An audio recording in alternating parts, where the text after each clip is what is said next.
Your Invisible Power by Genevieve Behrend, and read to you by Catherine Damstetter. Forward. These pages have been written for the purpose of furnishing you a key to the attainment of your desires, and to explain that fear should be entirely banished from your consciousness in order for you to obtain possession of the things you want. This presupposes, of course, that your desire for possessions is based on your aspirations for greater happiness. For example, you feel that the possession of more money, more lands, or friends will make you happier, and your desire for possession of these things arises from a conviction that their possession will bring you freedom and contentment. In your effort to possess, you will discover that the thing you most need is to consistently be your best self.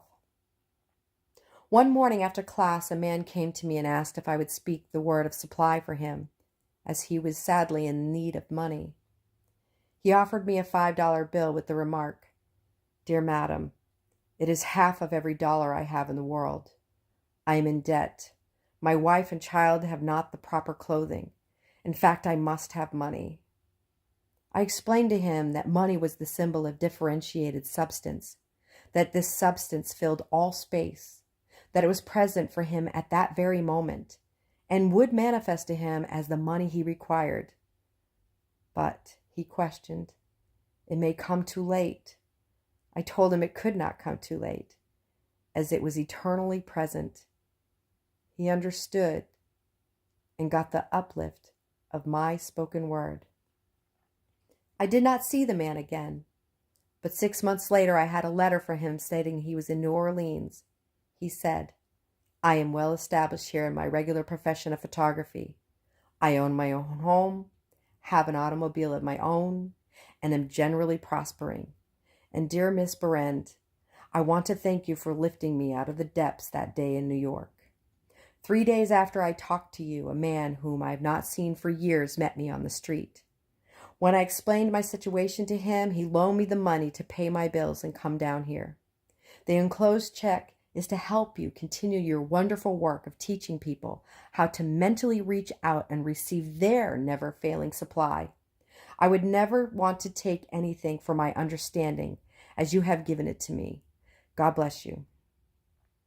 A feeling that greater possessions, no matter what kind they may be, will of themselves bring contentment or happiness is a misunderstanding.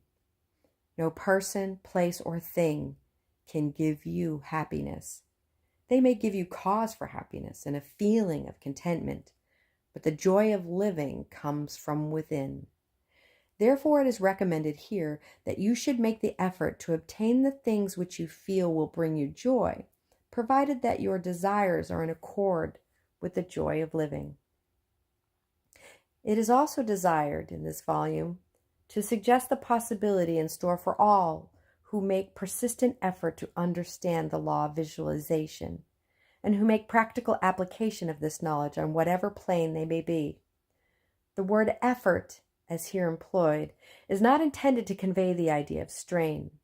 All study and meditation should be without strain or tension.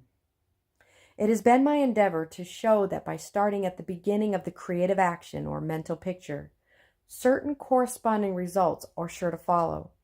While the laws of the universe cannot be altered, they can be made to work under specific conditions, thereby producing results for individual advancement which cannot be obtained under the spontaneous workings of the law provided by nature. If through the suggestion here given, anyone is brought to realize that his mind is a center through on in which all power there is in operation, simply waiting to be given direction in the one and only way through which it can take specific action, and this means reaction in concrete or physical form, then the mission to which this book is dedicated has been fulfilled. Try to remember that the picture you think, feel, and see is reflected into the universal mind, and by the nature of the law of the reciprocal action must return to you either spiritual or in physical form. Knowledge of this law of reciprocal action between the individual and the universal mind opens to you the free access to all which you may wish to possess or to be. It must be steadfastly honed in mind and borne in mind that all this can be true only for the individual who recognizes that he derives his power to make an abiding mental picture from the all-originating universal spirit of life, and can be used constructively only so long as it is employed and retained in harmony with nature of the spirit which it originated it. To ensure this, there must be no inversion of the thought of the individuals regarding his relationship to the universal originating spirit, which that of a son through the parent mind acts and reacts.